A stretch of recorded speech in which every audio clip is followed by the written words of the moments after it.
Romanos capítulo 7. A relação entre lei e graça. Caros irmãos, falo convosco como conhecedores da lei. Acaso não sabeis que a lei tem autoridade sobre uma pessoa apenas enquanto ela vive? Por exemplo, pela lei a mulher casada está ligada ao marido enquanto ele vive, mas se ele morrer, ela está livre da lei do casamento. Por isso, se ela se casar com outro homem enquanto seu marido ainda estiver vivo, será considerada adúltera. Mas se o marido morrer, ela estará livre daquela lei, e mesmo que venha a se casar com outro homem, não estará adulterando.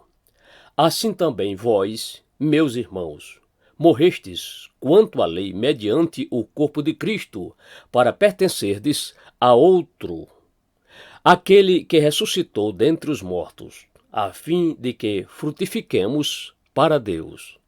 Pois quando éramos dominados pela natureza pecaminosa, as paixões dos pecados, instigadas pela própria lei, agiam livremente em nosso corpo, de maneira que dávamos frutos para a morte.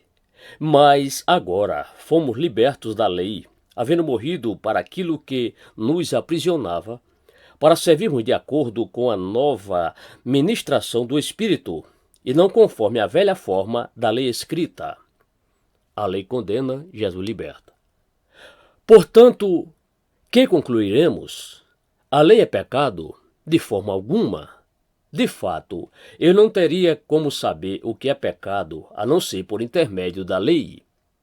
Porquanto, na realidade, eu não haveria conhecido a cobiça, se primeiro a lei não tivesse dito, não cobiçarás. Mas o pecado, aproveitando-se da ocasião dada pelo mandamento, provocou em mim todo tipo de cobiça, porque onde não há lei, o pecado está morto. Antes eu vivia sem a lei, mas quando veio o mandamento, o pecado reviveu, e eu fui ferido de morte. E descobri que o mandamento que era para a vida transformou-se em morte para mim. Porquanto o pecado, valendo-se do mandamento, iludiu-me, e por meio dele me matou. De maneira que a lei é santa, e o mandamento santo, justo e bom. Portanto, isso significa que o que era bom tornou-se morte para mim? De forma alguma. Mas o pecado, para que se revelasse como pecado, produziu em mim a morte, por intermédio do que era bom, a fim de que, por meio do mandamento, o pecado se demonstrasse extremamente maligno. Porquanto, é do nosso pleno conhecimento de que a lei é espiritual. Eu, entretanto, sou limitado pela carne, pois fui vendido como escravo ao pecado, pois não compreendo meu próprio modo de agir. Porquanto, o que quero, isso não pratico. Entretanto, o que detesto, isso me entrego a fazer. Ora, e se faço o que não desejo, tenho que admitir que a lei é boa. Nesse sentido, não sou mais eu quem determina o meu agir, mas sim o pecado que habita em mim. Porque sei que na minha pessoa, isto é, na minha carne, não resido bem algum. Porquanto o desejar o bem está presente em meu coração, contudo não consigo realizá-lo. Pois o que pratico não é o bem que almejo, mas o mal que não quero realizar. Esse eu sigo praticando. Ora, se faço o que não quero, já não sou eu quem o realiza, mas o pecado que reside em mim. Assim descubro essa lei em minha própria carne. Quando quero fazer o bem, o mal está presente em mim, pois no íntimo da minha alma tenho prazer na lei de Deus. Contudo, vejo uma outra lei agindo nos membros do meu corpo, guerreando contra a lei da minha razão, tornando-me prisioneiro da lei do pecado que atua em todos os meus membros. Miserável ser humano que sou, quem me libertará deste corpo da morte? Graças a Deus por Jesus Cristo, nosso Senhor. De modo que eu mesmo, com razão, sirvo a lei de Deus, mas com a carne, a lei do pecado.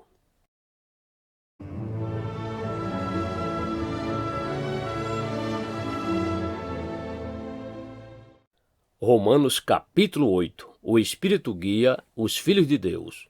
Portanto, agora não há nenhuma condenação para os que estão em Cristo Jesus, porque a lei do Espírito da vida em Cristo Jesus te livrou da lei do pecado e da morte.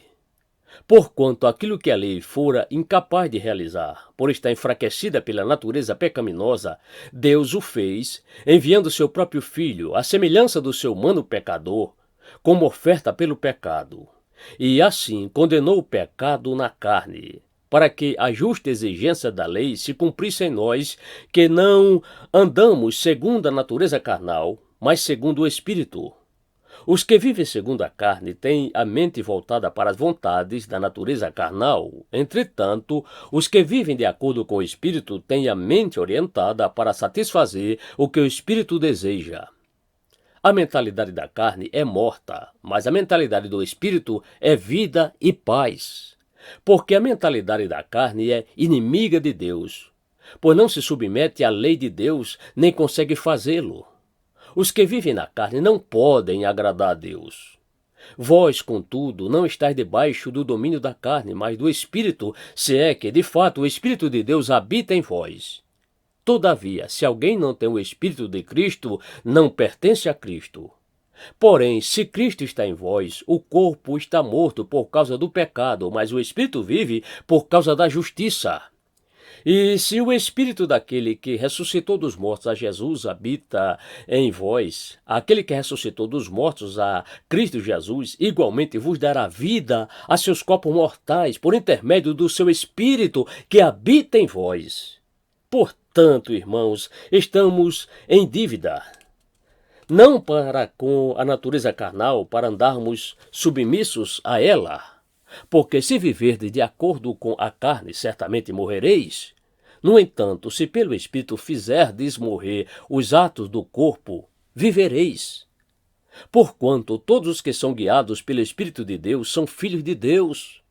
Pois vós não recebestes um espírito que vos escravize para andardes, uma vez mais, atemorizados, mas recebestes o Espírito que os adota como filhos, por intermédio do qual podemos clamar, Abba, Pai. O próprio Espírito testemunha ao nosso espírito que somos filhos de Deus. Se somos filhos, então também somos herdeiros, herdeiros de Deus e co-herdeiros com Cristo, se realmente participamos dos seus sofrimentos, para que, da mesma maneira, participemos da sua glória. O sofrimento e a glória futura. Estou absolutamente convencido de que os nossos sofrimentos do presente não podem ser comparados com a glória que em nós será revelada. A própria natureza criada aguarda, com vívido anseio, que os filhos de Deus sejam revelados. Porquanto a criação foi submetida à inutilidade, não por sua livre escolha, mas por causa da vontade daquele que a sujeitou, na esperança de que também a própria natureza criada será libertada do cativeiro da degeneração, em que se encontra, recebendo a gloriosa liberdade outorgada aos filhos de Deus. Sabemos que até hoje toda a criação geme e padece como em dores de parto. E não somente ela, mas igualmente nós, que temos os primeiros frutos do Espírito, também gememos em nosso íntimo, esperando com ansiosa expectativa, por nossa adoção como filhos, a redenção do nosso corpo. Porquanto, precisamente nessa esperança, fomos salvos. Contudo, esperança que se vê não é esperança, pois como pode alguém anelar por aquilo que está vendo? Porém, se esperamos por algo que ainda não podemos ver, com paciência o aguardamos. Do mesmo modo, o Espírito nos auxilia em nossa fraqueza, porque não sabemos como orar. No entanto, o próprio Espírito intercede por nós com gemidos impossíveis de ser expressos por meio de palavras. E aquele que sonda os corações conhece perfeitamente qual é a intenção do Espírito, porquanto o Espírito suplica pelos santos em conformidade com a vontade de Deus. Somos mais que vencedores. Estamos certos de que Deus age em todas as coisas com o fim de beneficiar todos os que o amam, dos que foram chamados conforme seu plano. Porquanto aqueles que antecipadamente conheceu, também os predestinou para serem semelhantes à imagem do seu Filho, a fim de que ele seja o primogênito entre muitos irmãos. E aos que predestinou, a estes também chamou. E aos que chamou, a estes igualmente justificou. E aos que justificou, a estes também glorificou. Hino de vitória. Deus é por nós. A que conclusão, pois, chegamos diante desses fatos? Se Deus é por nós, quem será contra nós? Aquele que não poupou seu próprio filho, mas o entregou por todos nós, como não nos concederá juntamente com ele gratuitamente todas as demais coisas? Quem poderá trazer alguma acusação sobre os escolhidos de Deus? É Deus quem os justifica. Quem os condenará? Foi Cristo Jesus que morreu, e mais, ele ressuscitou dentre os mortos e está à direita de Deus e também intercede a nosso favor. Quem nos separará do amor de Cristo? Será tribulação, ou ansiedade, ou perseguição, ou fome, ou nudez, ou perigo, ou espada? Como está escrito, por amor de ti, somos entregues à morte todos os dias. Fomos considerados como ovelhas para o matadouro. Contudo, em todas as coisas somos mais que vencedores por meio daquele que nos amou. Portanto, estou seguro de que nem morte, nem vida, nem anjos, nem demônios, nem o presente, nem o futuro, nem quaisquer poderes, nem altura, nem profundidade, nem qualquer outra criatura poderá nos afastar do amor de Deus que está em Cristo Jesus, nosso Senhor.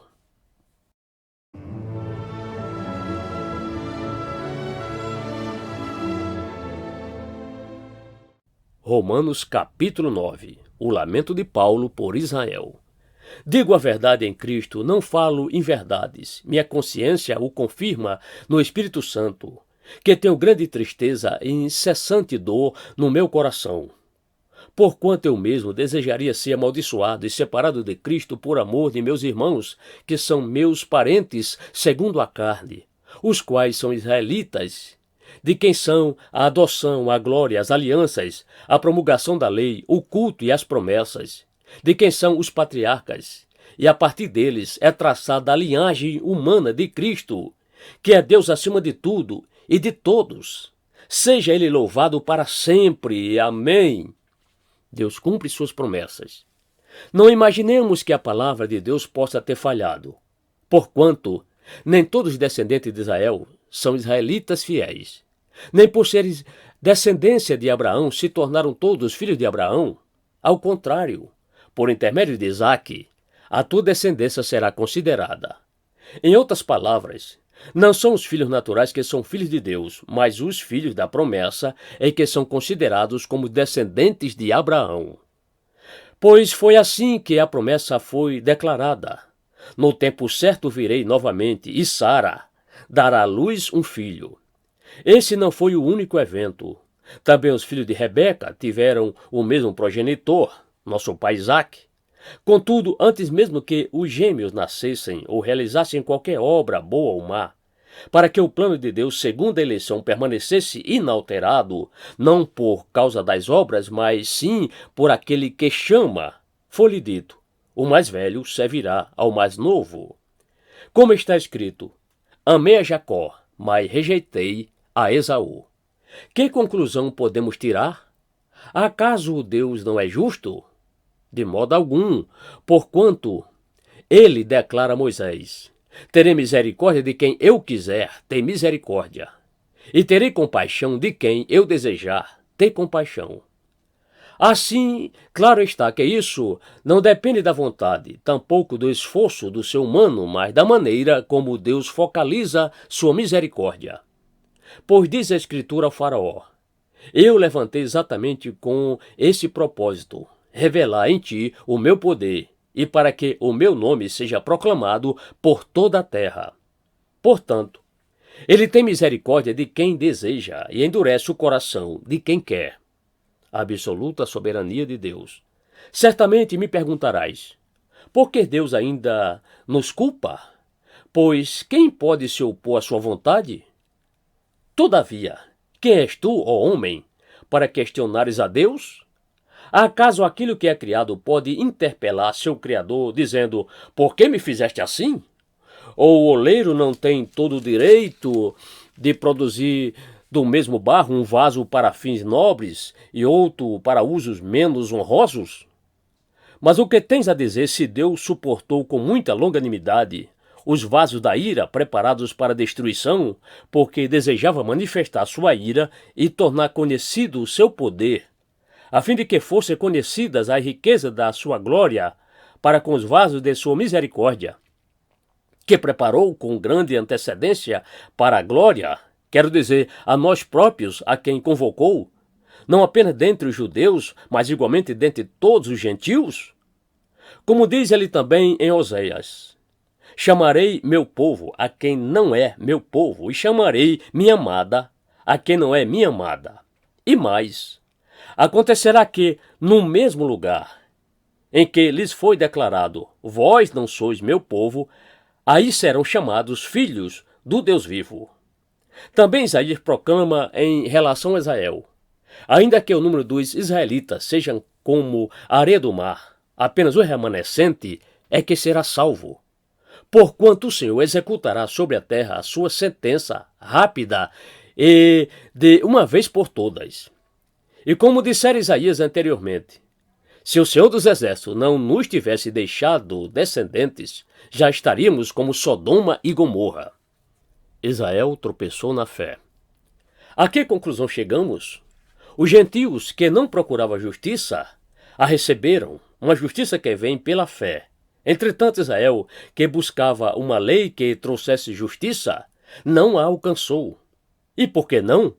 Porque não a buscava pela fé, mas como que por meio das obras. Eles tropeçaram na pedra de tropeço, como está escrito, eis que ponho em Sião uma pedra de tropeço e uma rocha de escândalo, mas aquele que nela confia jamais será envergonhado.